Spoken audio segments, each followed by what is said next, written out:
apply to the trees for clearing when I drove out there this afternoon. But if you see any activity over there, that's good. So can you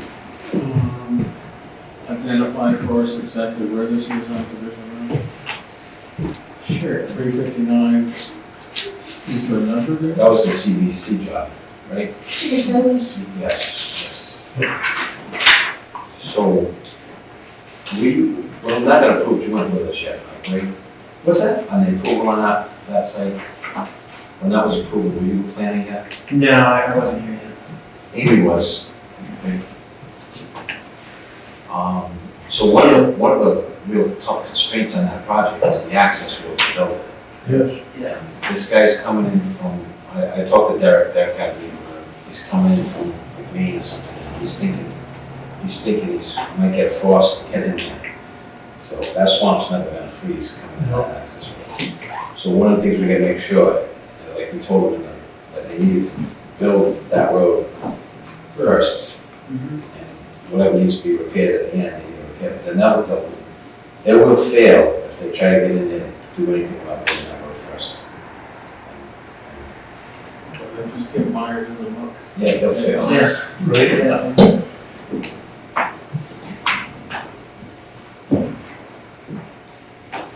So it's 6:15 now, Jim, if you want.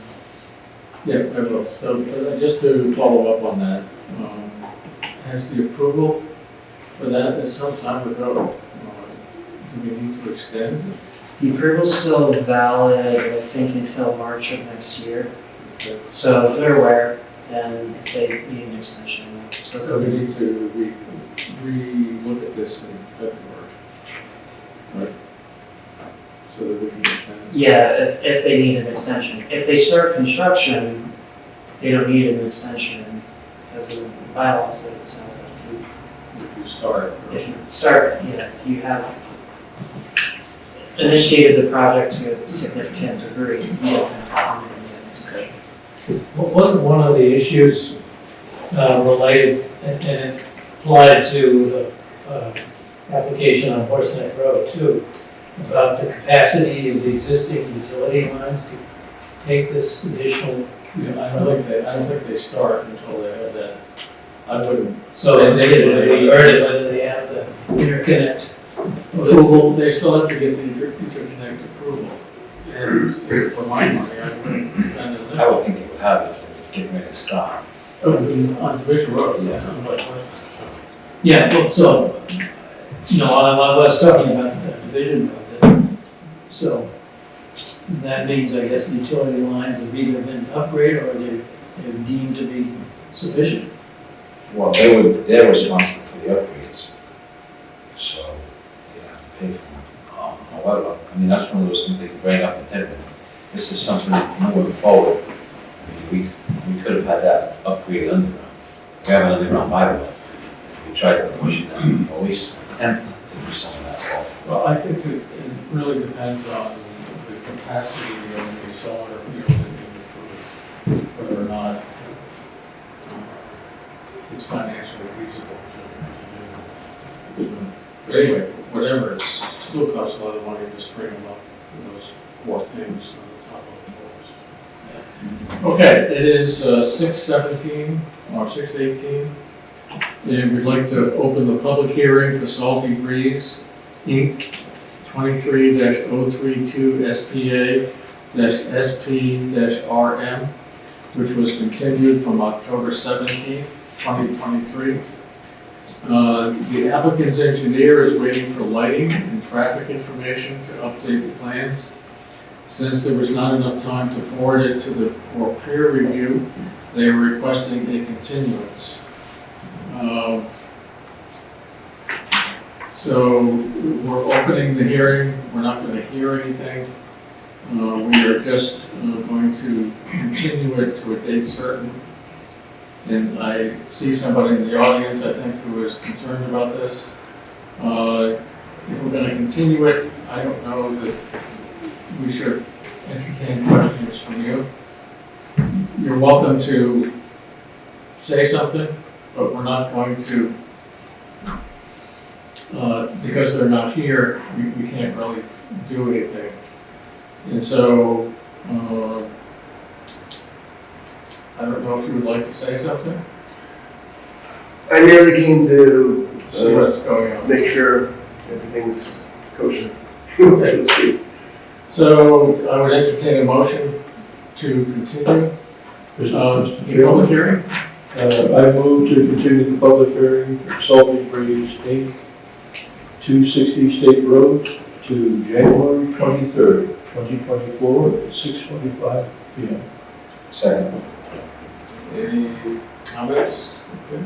All those in favor? Aye. Aye. Aye. Okay, thank you. So, January 23rd, 6:45. Jim, in the purple folder, there's also a form for you to sign. It's an extension agreement on the special permit. So typically, a special permit would have to be acted on within 90 days, so we have to extend that date. And the applicant's already agreed to it. So we extended that out another 90 days. Okay. Where was it? We might, so there's the continuance request, and then there's the agreement that should be in there. Okay, so it's the same thing.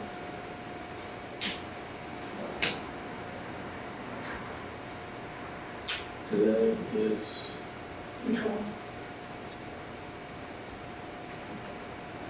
Okay.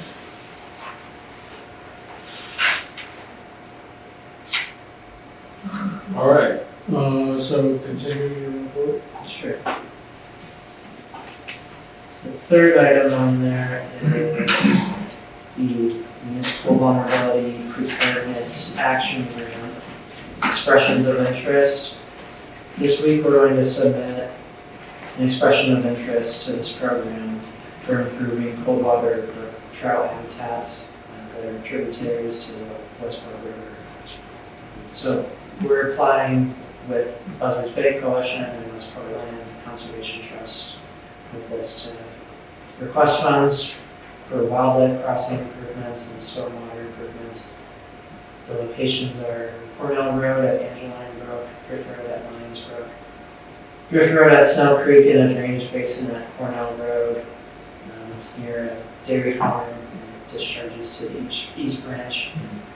These all are probably familiar. We applied for a culvert replacement grant through DER last year and it was denied. So we're going to submit the EOI and see what happens. See what they say. Well, what did you report in the Fisher report? So that could help. Good. And I think that there could be ARPA funds, it has to be matched. I've already mentioned it. Yeah, we talked about that. Next, I have an item about some pre-planning for one-stop grants. And this is something that I've talked with Bob and Jim about, and Mark as well. So the one-stop program, the grants will be due within 6 months from now. And so if we're going to make another attempt at MassWorks, for example, I think would be good to start to plan for these applications. And so we're working with Maury May. He's talked with Bob Carrick, who he owns the Edgewater Apartments development, and he is interested in doing a multi-unit development up there. And that would get Edgewater Apartments off of, he's thinking about doing a multi-unit development up there, and I think that's a good opportunity to try to partner with him for the MassWorks application, because housing is one of the new housing development is one of the keys to unlocking MassWorks funding. The other would be creation of jobs. And given that this is right off of Borden Street, it's not too far away from Fall River, I think there's a good case that we can make for the MassWorks program. if he were to develop plans to something beyond just conceptually, yeah, I want to do 55 units, 10% of the units, or something like that. So he's talked, Mari is talking with Bob Carrick about what potential, basically how motivated Bob is to get some plans off the ground. And this is, Mari said that he's talking to his land guy, so I don't know if it's a surveyor or whoever he works with. I'm hoping that we can get some movement on that and get a plan before the planning board, before June of next year. That would be good for everybody know where it is. The redevelopment I was talking about would be the yellow phase Yeah, tunnel, right. Yep. which I think he's got a lot of opportunities on that. It does, as we looked at it on the map that we're redoing, and I would say 85% of the lot is in the gateway district, so it would be allowed, so. He also wants to build housing, where the septic system is. So the septic system will be used anymore, so he wants to put housing there as well. And that's also at the end of its useful life, they're looking, they're That's- spending like yeah. 70,000 a year for maintenance Mhm. systems. Yeah, he would definitely be motivated to develop. So hopefully we can get something worked out. I mean, after 2 years of denials and taking their advice saying, we need an imminent private development that could not happen without these dollars. I think this is close enough to where we're trying to do the extension. And he's done affordable housing in the past, so It's very I close, think we could, and he is really motivated to Right. get rid of the septic system. I think this is a good opportunity. So Bob, what does it take for, I mean, obviously, we have a plan on expanding the sewer off the trunk line, but to do a sewer main extension plan right on that section and get paperwork going. I think,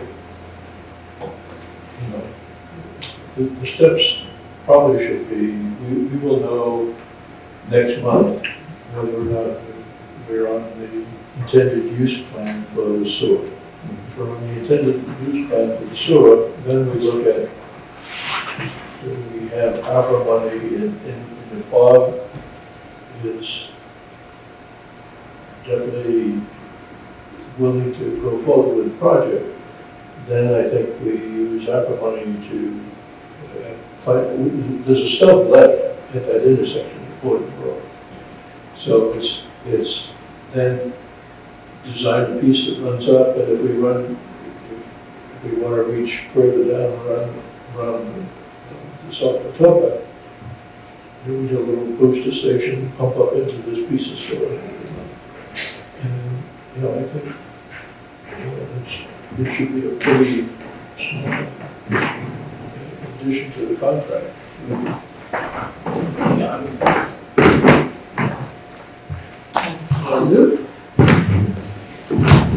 Okay. The other area I'm thinking of applying for next year is in the rural and small towns grant. I think it could be beneficial to get a consultant to do a comprehensive land use plan for the sewer service area. That would really help with considering future rezoning initiatives, so we would do all the public engagement piece to do. Yeah, So, you look. can you describe what this plan is? I mean, Yeah, so typically when you go and do,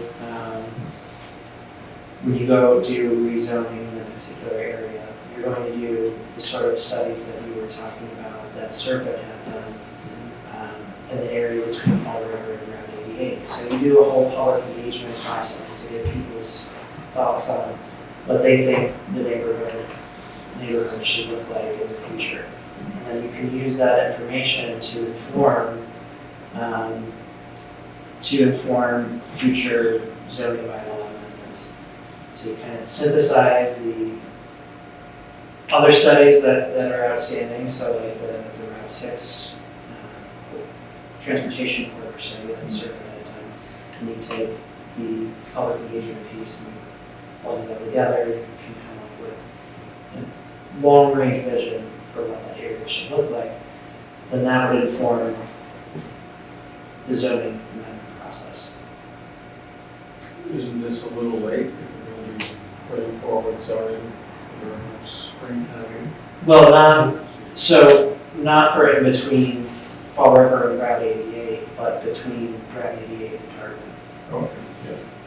Because that was one of the things that we had talked about with Russ, is that there's a lot of unknowns between Route 88 and Tarpon. There just hasn't been that same level of engagement and studies in that area that there has been in the first stretch. That is true. So The this- only one we have is 18 years old. Yeah.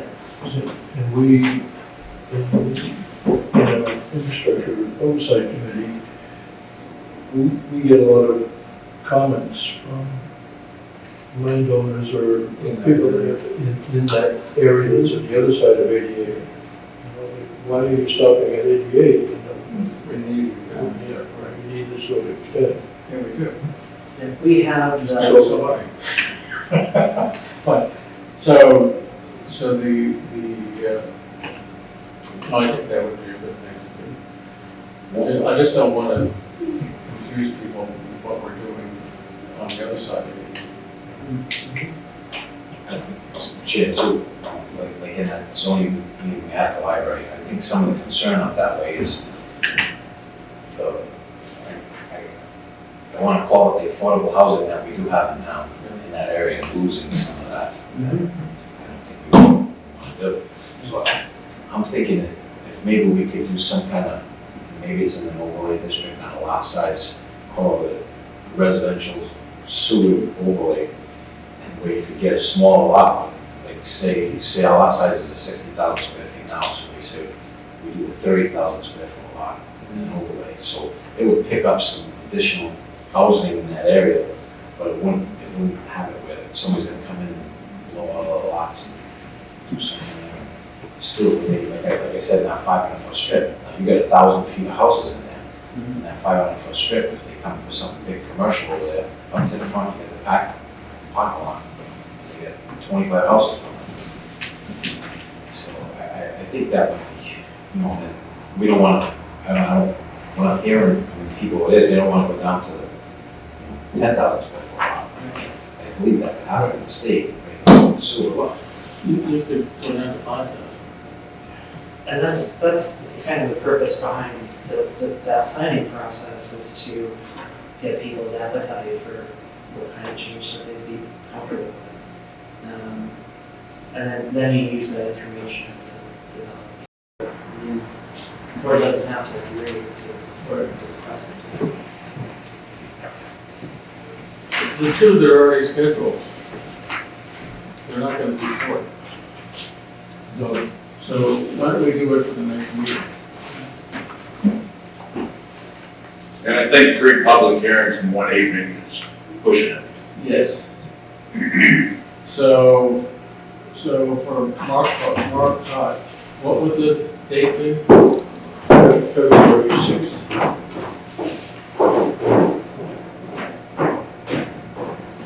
I think Nadine's on a mission to find out what else we got.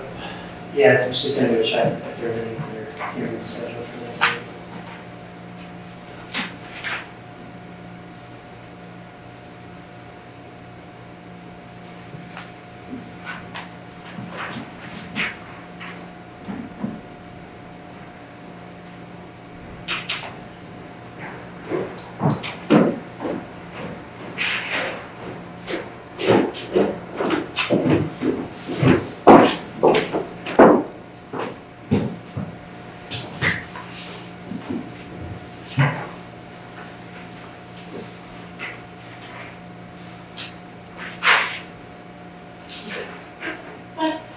What are we doing? Looking for February 2nd. February 6th. 6th. Yeah, we have open 6:15 and 6:30. So it's wide open. So let's do 6:15. So somebody want to make a motion, we didn't vote on that last one, so. Mr. Chairman, I request, at the request of the applicant, I move to continue the public hearing of Marquette Drive, Zero Drip Road to February 6th at 6:15. Second. All those in favor? Aye. Okay. Unanimous. Okay. We can continue the report.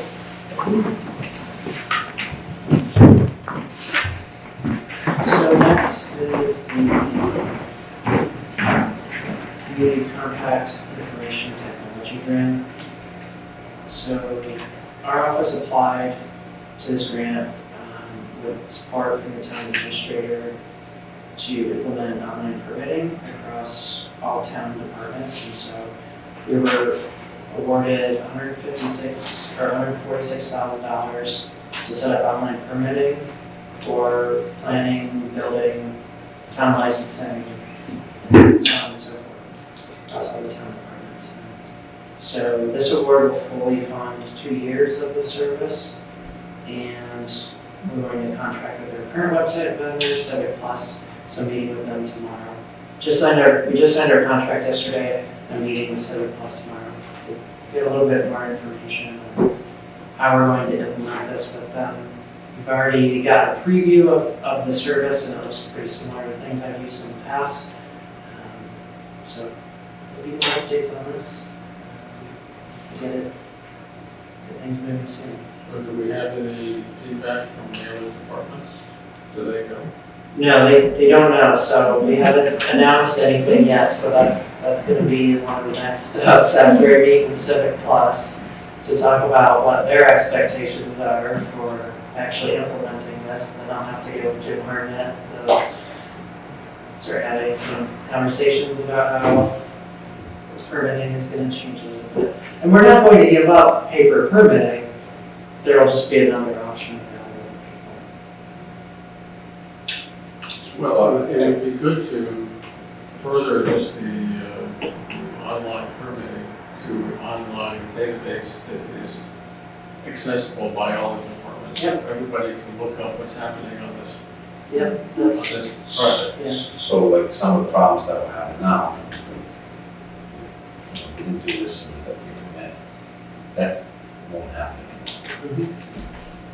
Well.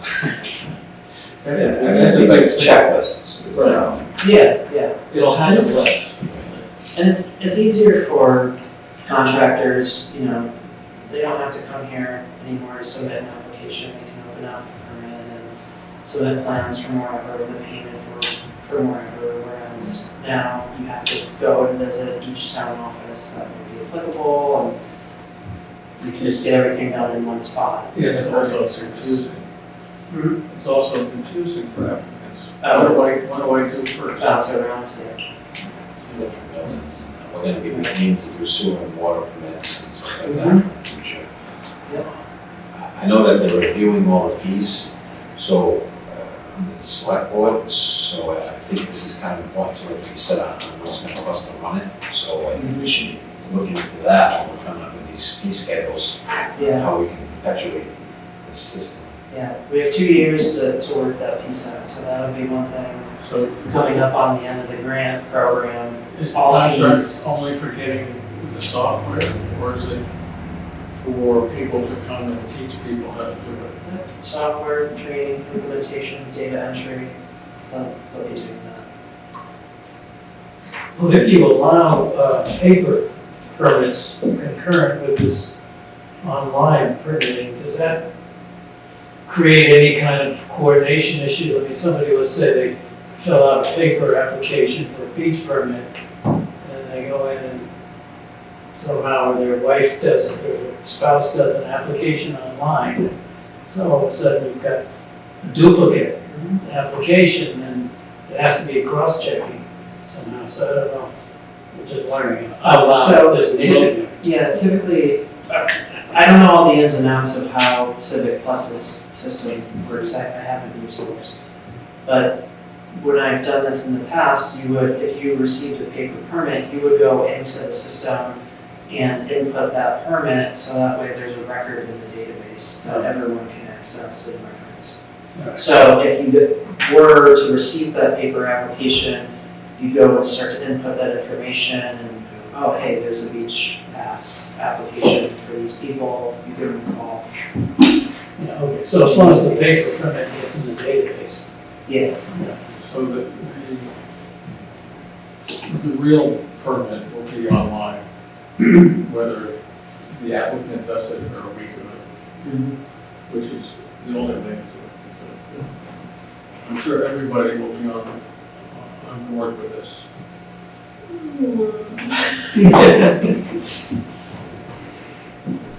we'll try. I'll get my grandchildren to fill them out.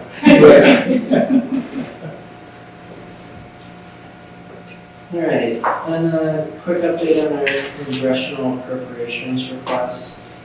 Maureen May was in touch with Chris Matthews, who is Representative Keating's communications director.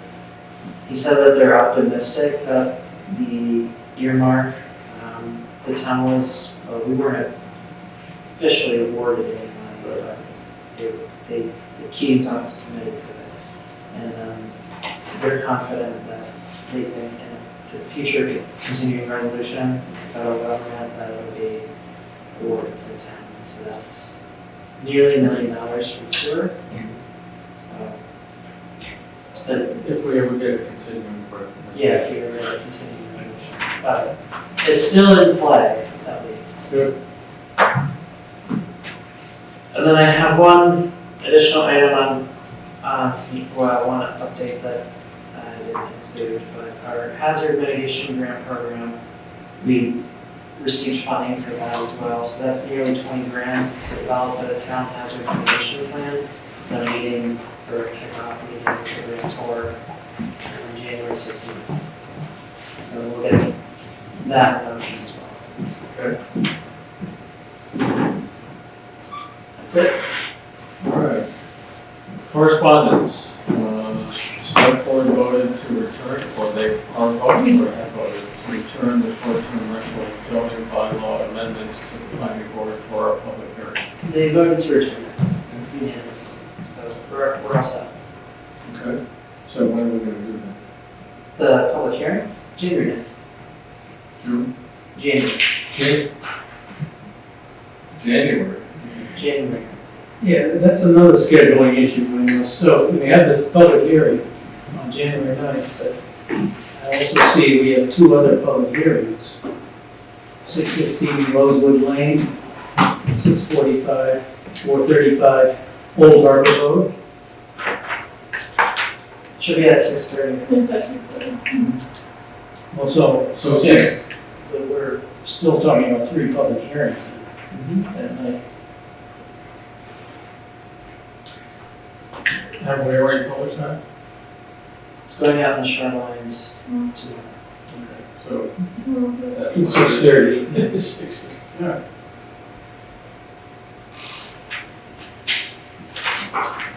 Okay.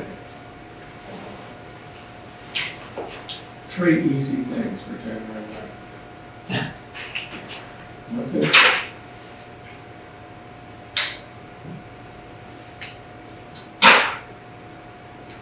Is that it for correspondence? Yeah, that's all I can. Okay, minutes, November 14th.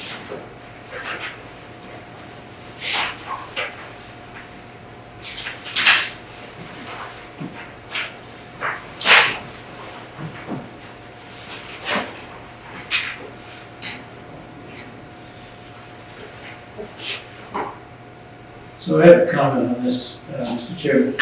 I'm noted as being absent, which is true, but I did watch the, somewhat akin to what John Bullock's doing. I saw the proceedings on television. So I would assume that would make me eligible to vote on any of these continued hearings. Nadine has to write up a certification that we've done that, Okay, and then she has to bring it over to the town clerk. You just have to let me know the date that you watched it. On November 14th. You did? He watched it while it was televised. I was on. Oh, okay. Yeah.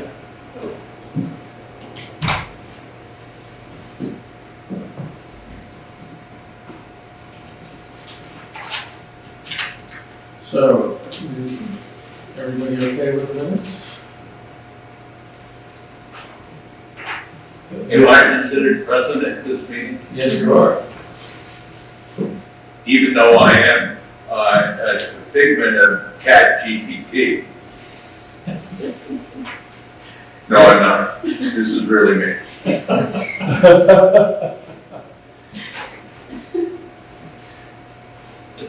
So, someone want to make a motion? I move that we adopt the minutes of the meeting for November 14th, 2023 as published.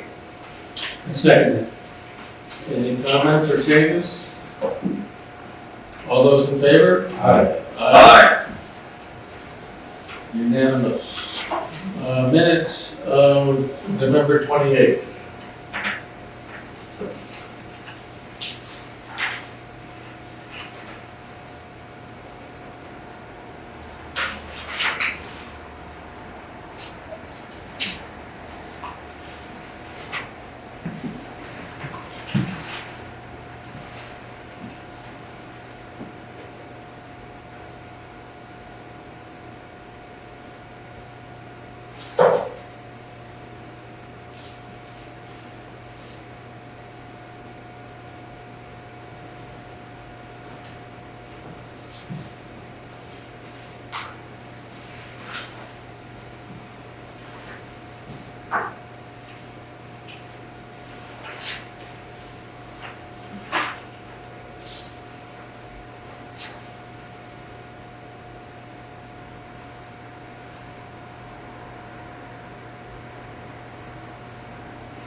My only question is on the last page, page 4. After Kevin voiced his concern, Attorney Robin Stein of KP Law mentioned that it is appropriate for the board to proceed with the proposed as a right of use. Is that adequate to what she said? She said that it was appropriate for the board to move forward with considering the educational use as an right use. Shouldn't we say that? So, Because it's not the board's purview to determine the validity of that use. right. You just review it at face value. So, do you want to wordsmith that sentence? To make it say what you said? Yeah, I don't have lots of information.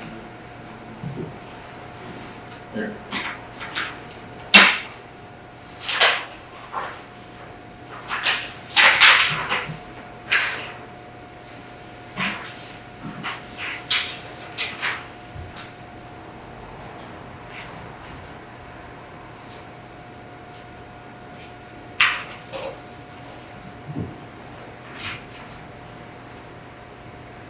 And at the bottom of that page, Mr. Chairman, I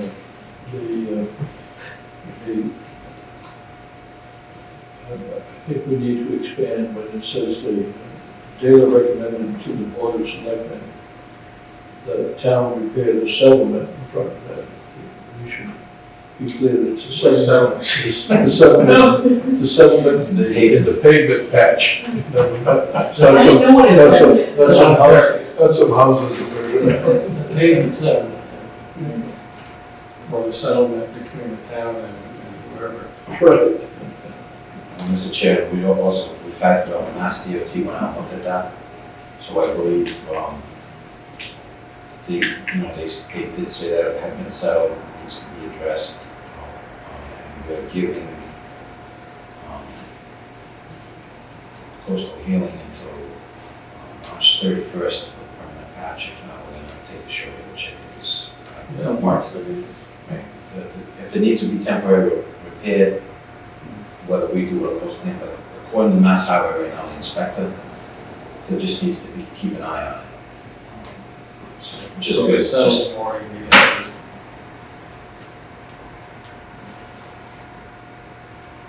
Which I think would be a good thing, and hopefully gets the applicant to get his ducks in a row for March 31st. Yeah, I coordinated that with Jim Martin this morning. Jim said it's fine, we're going to send, Amy's going to draft a letter and send it out to Coastal Healing about the work that needs to be done, and if it's not completed by March 31st, we'll follow their surety to the ourselves. Okay. So what did you change? I changed it to Attorney Robinson of KP Law mentioned that it is appropriate for the board to proceed with the public hearing with the proposed educational use considered an as-of right use under the zoning bylaws. Mr. Chairman, with those two amendments on the minutes, I move that we adopt the minutes as November 28th as amended. Second. All those in favor? Aye. That's unanimous. Short, long-term planning discussion. Zoning bylaws, section 9.1, assisted and independent living facilities. Expectations for incorporating congregate living arrangements. So we don't want to discuss any particular proposals that are outstanding.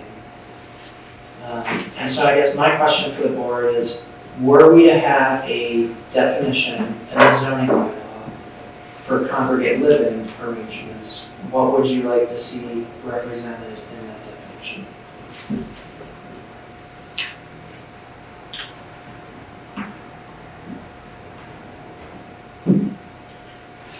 Well, I hate to mention Google, but that's, I Googled congregate living, and I took a screenshot of it and I left my phone in the car. So I can't read it to you, but Absolutely, I mean, we did the same thing, yeah. and looking at different definitions. Did you find that helpful?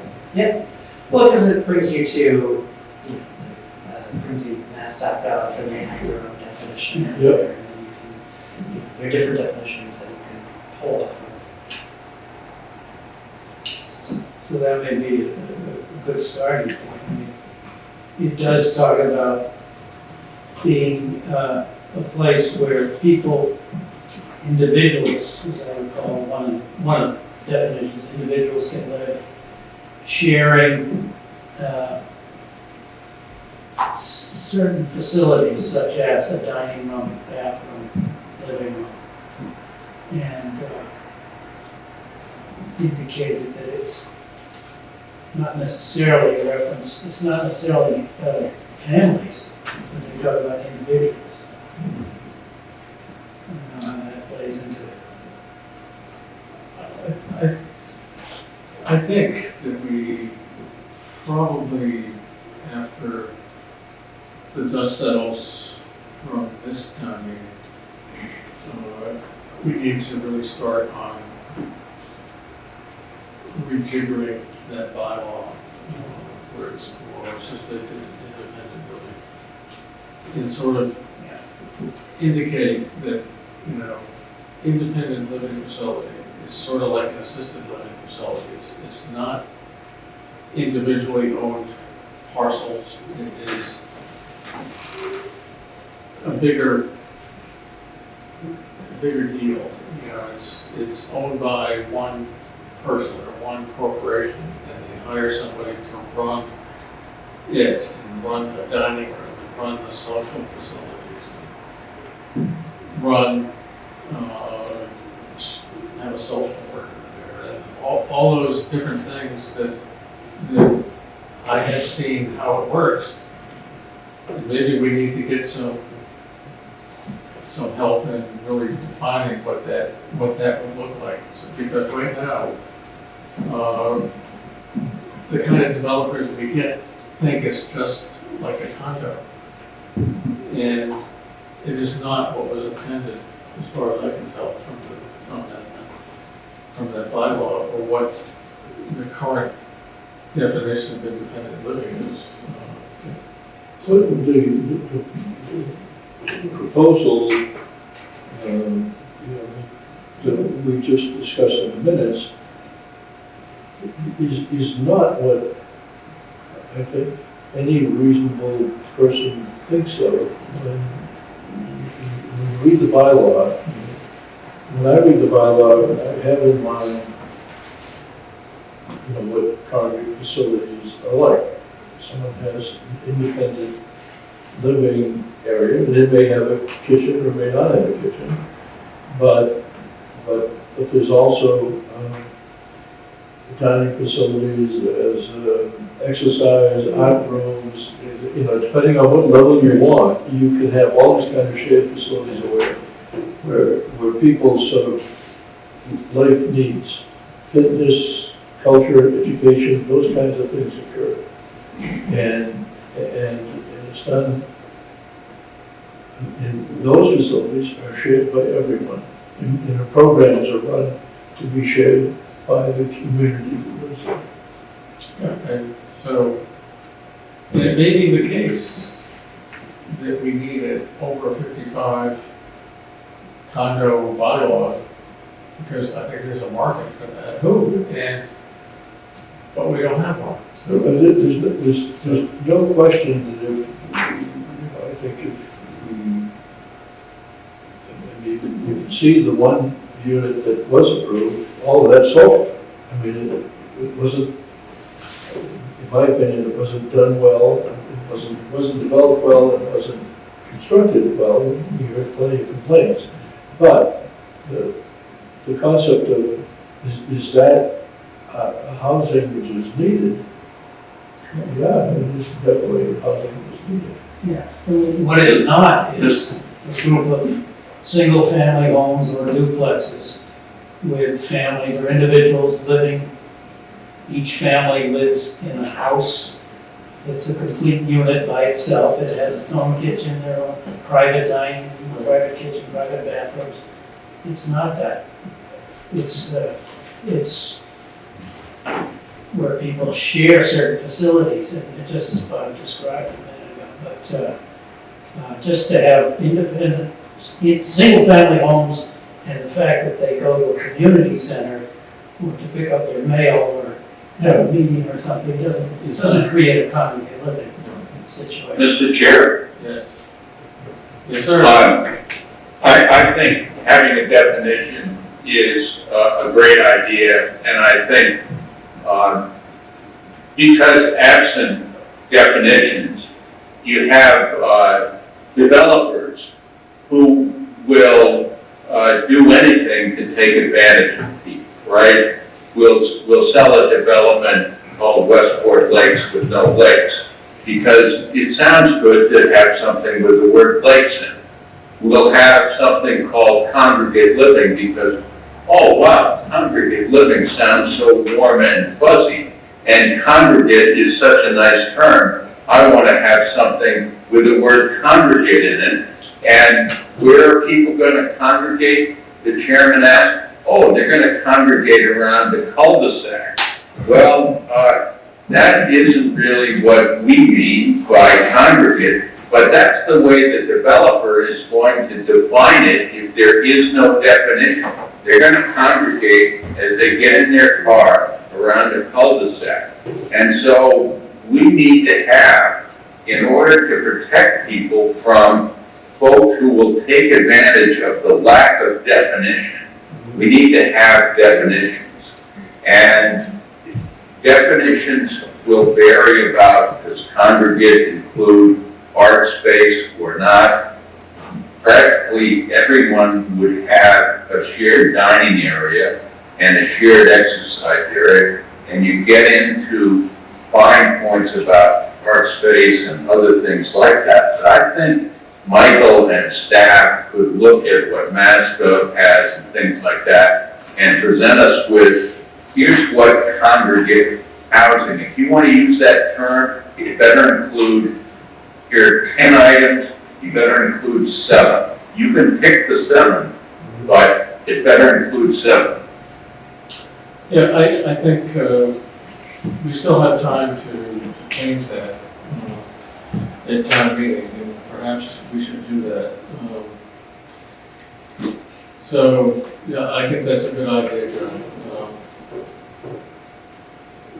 The other thing I think that we should do for this coming town meeting is to redo our section in the bylaw that talks about lot form and get it away from the 50-foot circle going away from the frontage and have some more meaningful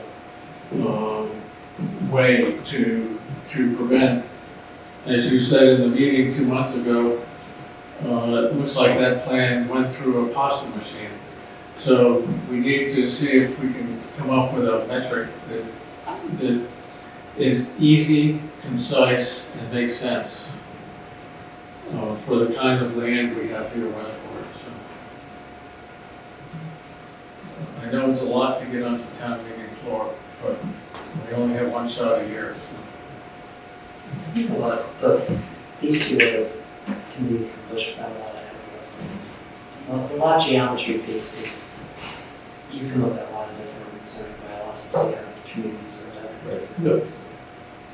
This congregate living law too, is, you probably should try to incorporate at the same time. Local 55, so that they're not trying to use that. So that this is what it is, we define this, and this is this. I mean, congregate living could have some over 55 in that type of facility, but I don't think, you know, when you're independent living in a condo. Yeah, I am not sure in Massachusetts whether you can have age-restricted housing legally. Can you look that up? Well, I mean, you have Well, 40 there are lots of, over there are 55. lots of places that are, like, I can hear lots of places that are 55 and older. At one point, they were, you know, I actually worked on a few. You know, 15 years ago, you were having trouble selling them, but I think in a community like this, you're not going to worry about the age. There's a need for it. It's kind of like we're talking about senior housing. Look at the people sitting around this table.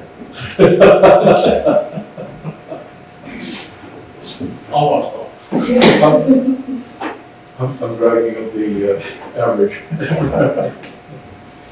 But, no, I think if, Michael and Amy, is this a hard lift to come up with a bylaw for that? For over 55? Yeah. So there's one, there's some things that I think we would need to consider with having a 55 plus age restricted community. For example, it wouldn't, the affordable units in this type of development would not count towards our subsidized housing inventory. Say that again?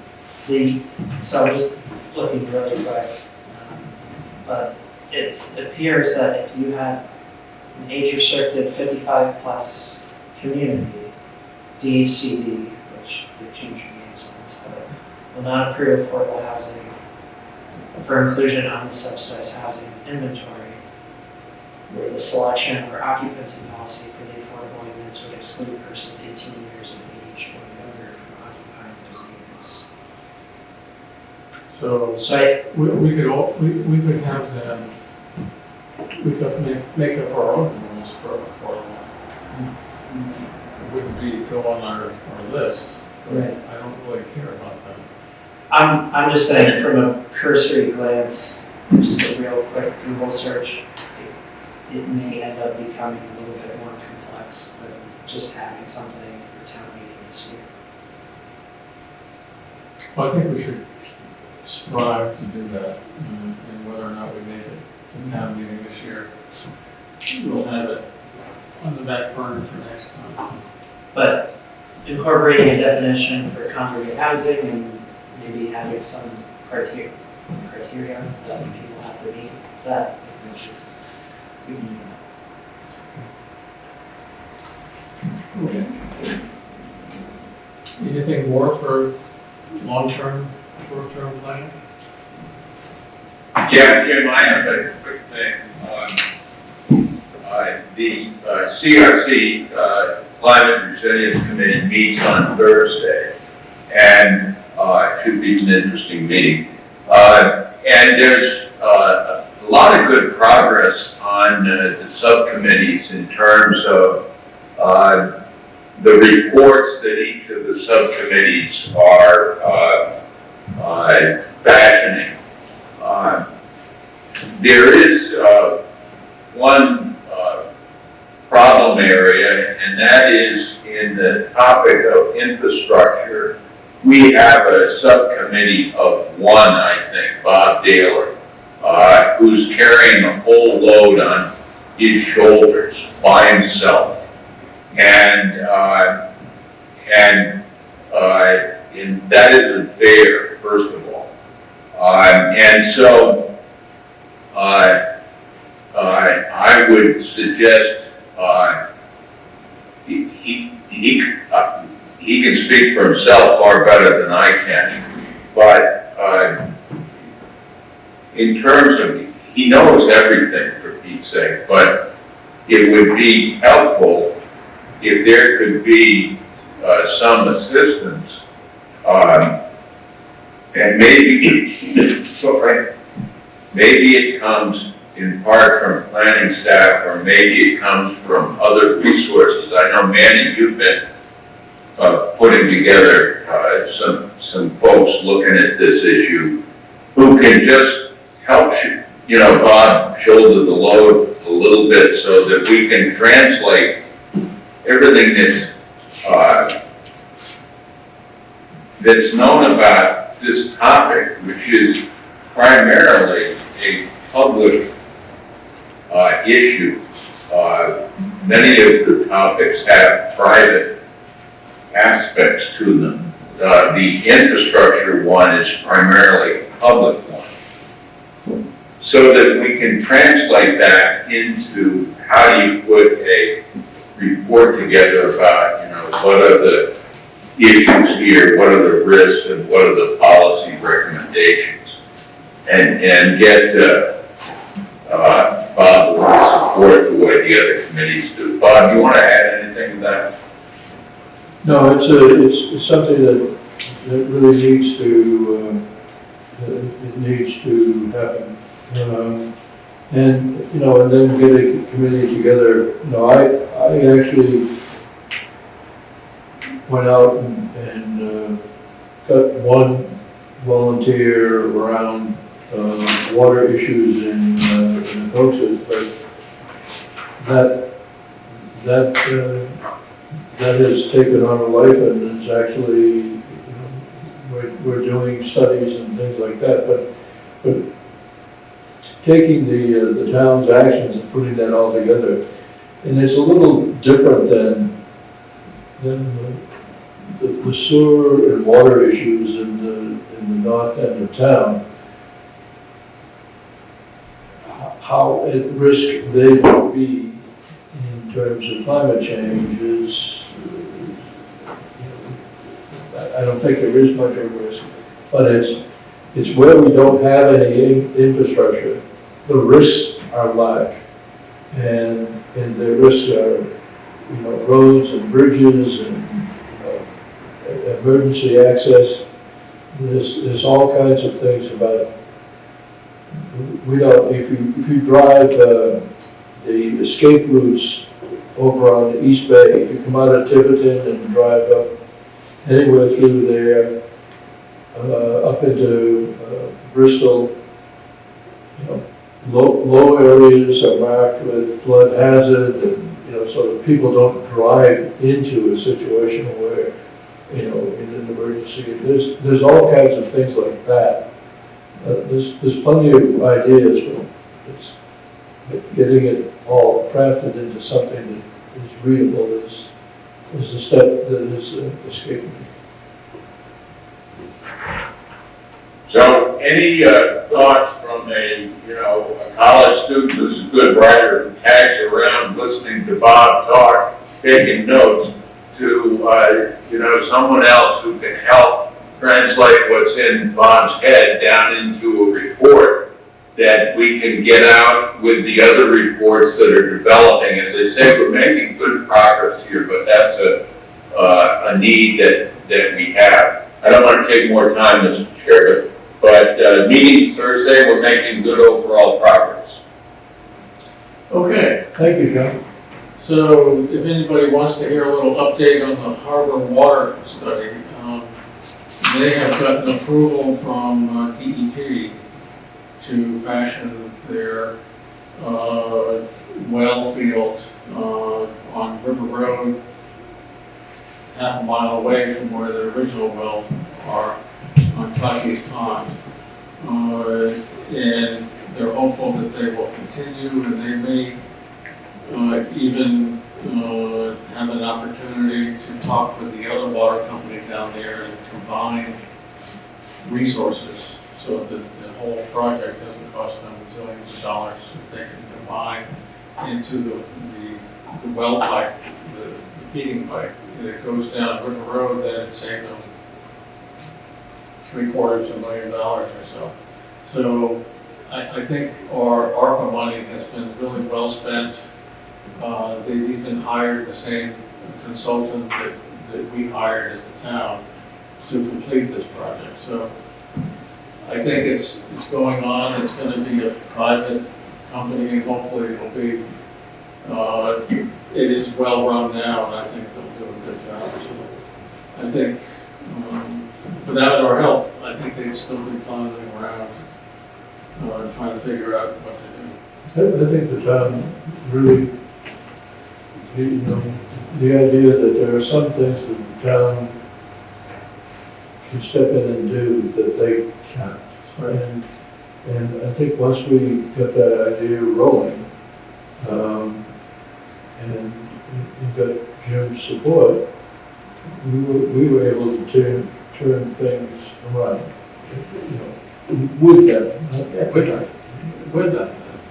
It was a partnership. And I think it's amazing, and I think it's a blueprint for what we need to do elsewhere for some of these small summer cottage communities that are no longer summer cottage communities, but full of big houses, which have no resources in terms of water or sewer. Can you remind us where that well field is on River Road?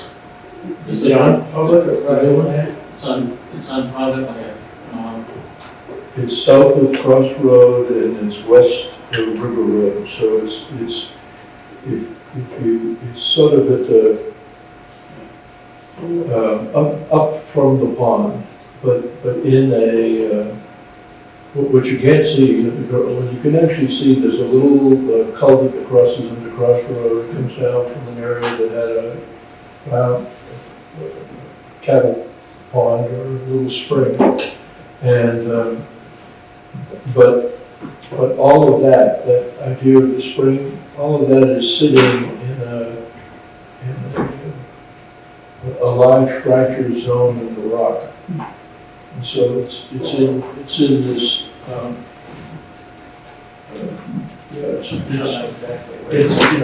there's a long fracture zone that is running north and south in the bedrock. And Michael, it's further down to the bottom. It's further south. Yeah, that's the You plan. see where that little pin drop is? Down, Which on one? River Road. The little blue pin drop, up. Up? Right there, there's down below. Right there. Let's see. It's up in here. Here. Yeah, it's, where that little peninsula comes out. Yep. It's basically on the road right there. Yep. And, it's not a 50-year solution, but it's a 30-year solution. So, you know, sea level rise comes up, they're still gonna have problems in 100 years, but it's not gonna happen right away. How deep are the wells gonna be to get down to? 15 to 20 feet. Oh, they're in bedrock. 15 to 20 feet, That's all? that's all.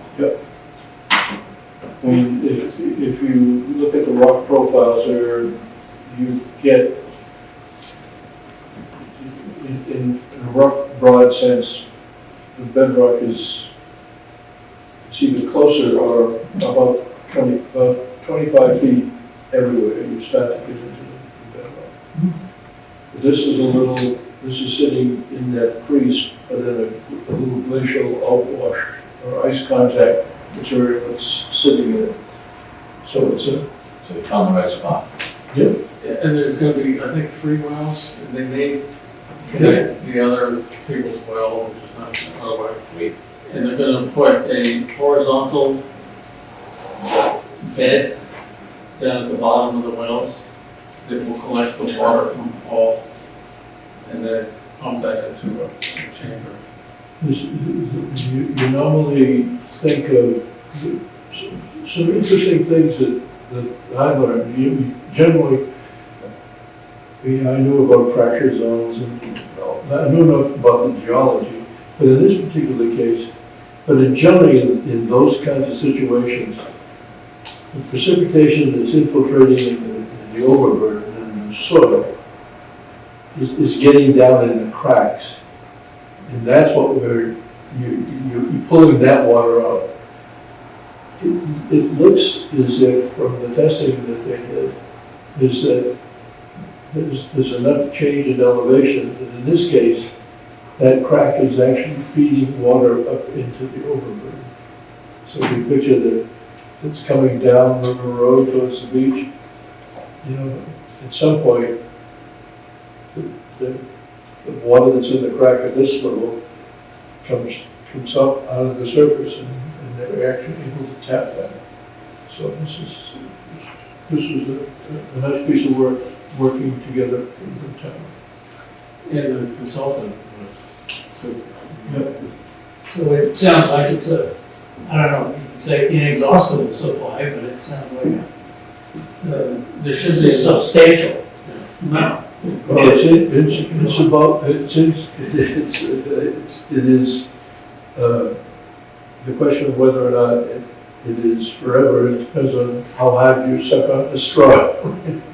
I think it's probably though, like, the only, I mean, it's what you were hoping for to find there. Yeah. Because they were chasing deep, They would. that wasn't gonna do anything. You know, you talk to I talked to a couple of old girls. Yep. That's what you just said, what they said they need to look for. Yep. So that's good news.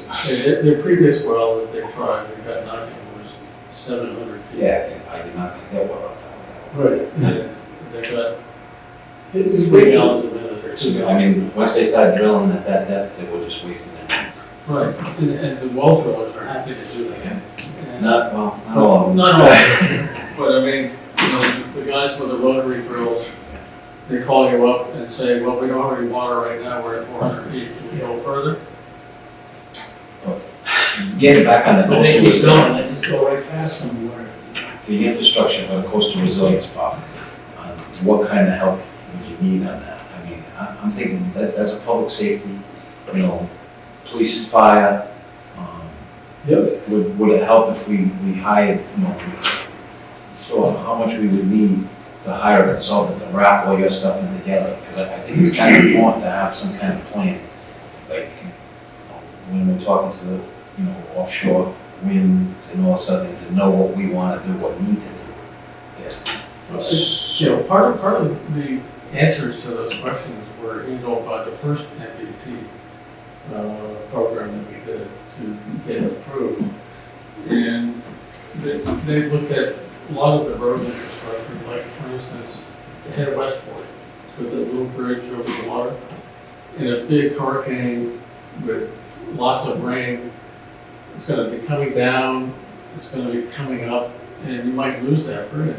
And so how do you get the fire and the police on the other side of town? Because That, Hicks Bridge could be gone and the head of Westport Bridge could be gone. and we've already got reports that that bridge is, so, I mean, it's, Okay, it might not make the trucks haul to the beach. No, but then you have all the little problems along the, like River Road, there's like three different places. Let's not write this report tonight. So, anyway, there's lots of things. No, yeah, like if you look historically, Hurricane Carol took out Stone Bridge. Yep. I mean, my family had summer cottage in Portsmouth, that bridge on the island, that's called the escape bridge. They got out, and whether we didn't have a notification back then, my mother was out there when the hurricane hit. But I mean, those things were wrong. Okay, so anybody want to adjourn? We have one last thing for topics not reasonably anticipated within 48 hours. Amy, Do you have one? Amy started. Maybe? Hi, so, Bill Smith was in contact with Michael and I yesterday, in regards to the Mellows Way LID. And they haven't submitted the proper information to complete their LID application, but Bill and Bucky were wondering if two members of the planning board, I think maybe like Manny or Bob, were in favor of having a site visit within the next 2 weeks before Christmas to go out to the site and basically observe it and give recommendations on what they'd like to see. I can make myself available. I mean, I wouldn't necessarily need Bob in it. I mean, I would appreciate you, but if I had any questions, I could refer that back to you. Well, I know.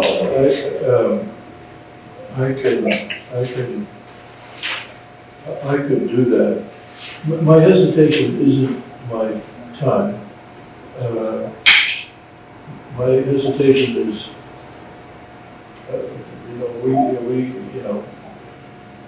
they have a problem and we're gonna be the solution. That's true. I just, We don't want to be designing. I think we want to be in a position that we can critique what they've come to us with. I like that. I think if he,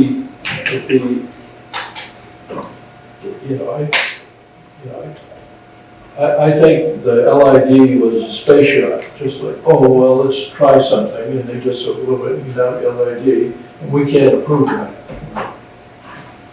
Okay, so if he withdrew that, could he do something? Then the question is, well, what does he need to do something?